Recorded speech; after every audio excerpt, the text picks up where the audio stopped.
Hello guys, welcome back my YouTube channel MS medicine. और मैं बोल रहा हूँ आपका दोस्त डॉक्टर मोहसिन हुसैन। दोस्तों, आज मैं आपके लिए फिर एक नए रोग से रिलेटेड नया वीडियो लेकर के आ गया हूँ। जैसे कि आप लोगों को मालूम है कि मैं हर रोज एक नए रोग से रिलेटेड नया वीडियो लेकर के आता हूँ और उसमें पूरी जानकारी आप लोगों को देता हूँ। जैसे कि उसके लक्षण किस तरीके से दिखाई देते हैं रोग के, उसका इलाज हम किस तरीके से कर सकते हैं और किस वजह से हमें ये रोग हुआ है, इस बारे में मैं आप लोगों को पूरी जानकारी देता हूँ। आज मैं आपको साइनोसाइटिस के बारे में बताऊंगा कि साइनोसाइटिस रोग क्या है, इसके लक्षण किस तरीके से दिखाई देते हैं और किन कारणों की वजह से हमें ये हो जाता है और इसकी मेडिसिन हम किस तरीके से कर सकते हैं ऑपरेशन से, क्योंकि इस रोग में ऑपरेशन भी करना पड़ता है और ऑपरेशन से किस हद तक हम इस रोग से बच सकते हैं, इसके बारे में मैं आज आपको पूरी जानकारी दूंगा। इससे पहले आप मेरे चैनल को लाइक कीजिए, शेयर कीजिए और सब्सक्राइब कीजिए और बेल आइकन घंटी दबाइए ताकि आने वाली हर एक नोटिफिकेशन आप तक पहुंचते रहे।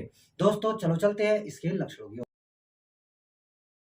दोस्तों, इसके लक्षण कुछ इस प्रकार हैं कि यदि अगर किसी को भी साइनोसाइटिस का दर्द होता है, मतलब मैक्सिलरी साइनस का दर्द अगर किसी भी व्यक्ति को होता है, तो उसके जो है दर्द आंख के नीचे की तरफ ना गाल से थोड़ी सी ऊपर यहाँ पे थोड़ा महसूस होता है और दर्द बहुत ज़्यादा तीव्र भी कभी कभी हो जाता है और इसका दर्द जो है कभी कभी आंख के अंदर भी दिखाई देता है, साइड में दिखाई देता है, कभी कभी सर में भी दिखाई देता है। क्योंकि ऐसा होता है कि रोग जितना फैलता रहता है उतनी ही समस्या बढ़ती रहती है। क्योंकि अगर कोई भी बीमारी हो, अगर बीमारी छोटी है तो कम दिखाई देती है और अगर बीमारी बढ़ने लगे तो वो कई जगह महसूस होने लगती है।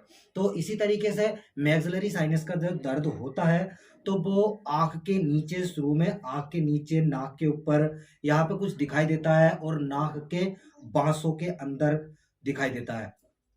और इसमें जो है नाक के अंदर सूजन आ जाती है और सूजन आने के बाद वो जो है बहुत ज़्यादा सुरख हो जाती है, लालिमा दिखाई देने लगती है। और इस रोग की वजह से, मतलब साइनोसाइटिस के रोग की वजह से और भी बहुत सारी स्थितियाँ रोग की बन जाती है और भी बहुत सारी परेशानियाँ देखने को मिलती हैं। जैसे क्या, नाक के ऊपर दर्द, गालों में दर्द, सर में दर्द और गले में खराश है और कभी-कभी बुखार की स्थिति भी इसमें बन जाती है। और इसमें जो है शरीर बहुत ज़्यादा भारीपन हो जाता है, शरीर में किसी भी काम को मन नहीं करता। क्योंकि अगर कोई भी रोग किसी भी व्यक्ति को लगा हो तो मतलब काम करने की इच्छा तो करती ही नहीं है, क्योंकि उससे बहुत ज़्यादा व्याकुल हो जाता है। और कभी-कभी इसमें नाक के अंदर से जो है स्राव होता हुआ भी महसूस होता है और गाल जो है, गालों की जो त्वचा है ऊपर की, वो बहुत ज़्यादा सुर्ख दिखाई देने लगती है। दोस्तों, इसके और भी बहुत सारे लक्षण हैं, लेकिन अभी मुझे इसके कारण भी और फिर इलाज भी बताना है तो वीडियो बहुत ज़्यादा लंबा हो जाएगा।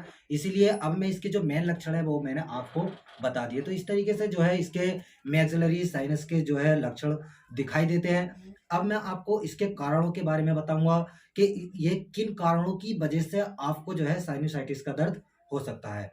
तो दोस्तों चलो चलते हैं इसके कारणों की ओर।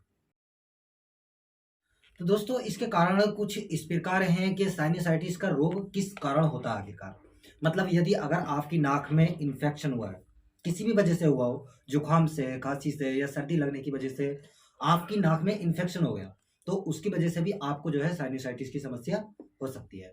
या फिर अगर आपकी किसी दुर्घटना में चोट लगी हो या फिर ठोकर लग गई या किसी भी कारण से आपकी नाक के बाशी के ऊपर कहीं भी अगर चोट लग गई है, उसका इन्फेक्शन आपकी नाक में फैल गया है, तो उसकी वजह से भी आपको साइनसाइटिस की समस्या हो सकती है।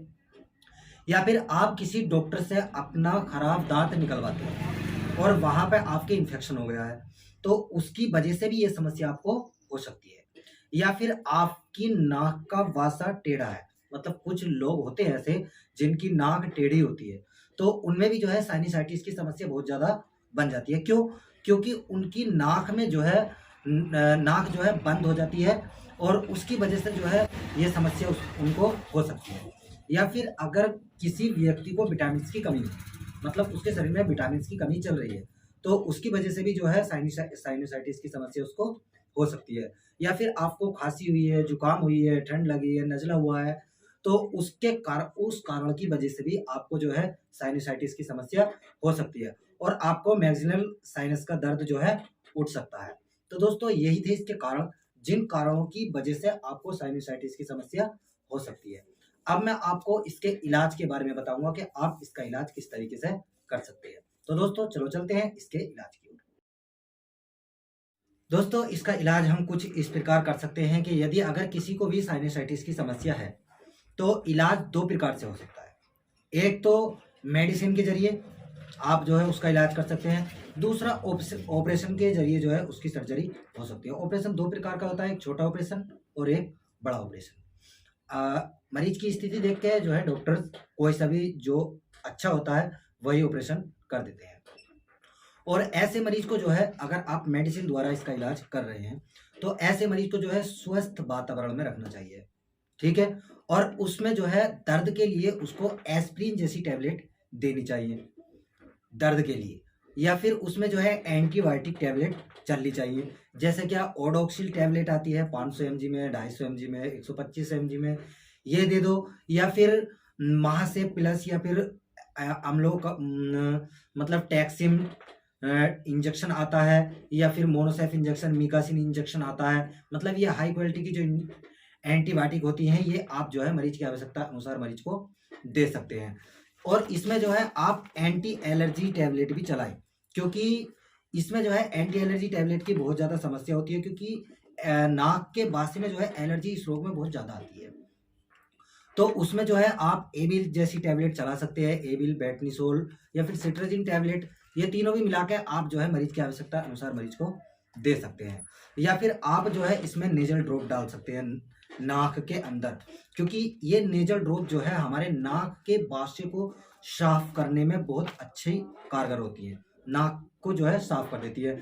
जैसे क्या ओटीबिन ड्रॉप आता है, नेजल ड्रॉप, आप जो है 3 टाइम या 2 टाइम मरीज की आवश्यकता अनुसार मरीज के कान में, नाक में डाल सकते हैं। फिर नेजल ड्रॉप आता है, आप जो है वो भी डाल सकते हैं। या फिर एड्रीन ड्रॉप आता है, एड्रीन नेजल ड्रॉप आता है, आप जो है सुबह, दोपहर, शाम या फिर सुबह शाम मरीज की आवश्यकता अनुसार मरीज की नाक में जो है डाल सकते हैं। इससे मरीज की नाक ठीक तरीके से साफ रहेगी और इसमें जो है किसी भी तरीके के मतलब गंदगी नहीं रहेगी, और मतलब इसके जो है साइनसाइटिस की समस्या हमेशा के लिए खत्म हो जाएगी। और बाकी जो मैंने ऊपर दवाई बताई है, ये दवाई भी आप या तो मरीज की आवश्यकता अनुसार या फिर किसी डॉक्टर से सलाह लेकर उपयोग करें। दोस्तों उम्मीद करता हूं कि आपको मेरा वीडियो अच्छा लगा होगा। आप मेरे वीडियो को लाइक कीजिए, ज़्यादा से ज़्यादा दोस्तों में शेयर कीजिए और मेरे चैनल को सब्सक्राइब कीजिए। मिलते हैं अगले वीडियो के साथ। धन्यवाद।